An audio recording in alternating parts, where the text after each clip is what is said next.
கண்ணான கண்ணே கண்ணான கண்ணே என் மீது சாயவா புண்ணான நெற்றை பொன்னான கையால் பூ போல நீவவா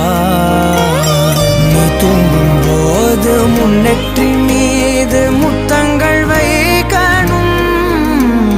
போர்வைகள் போர்த்தி போகாமல் தாழ்த்தி நான் காவல் காக்கணும் எல்லோரும் தூங்கும் நேரம் நானும் நீயும் மௌனத்தில் பேசணும் ஆராரிரா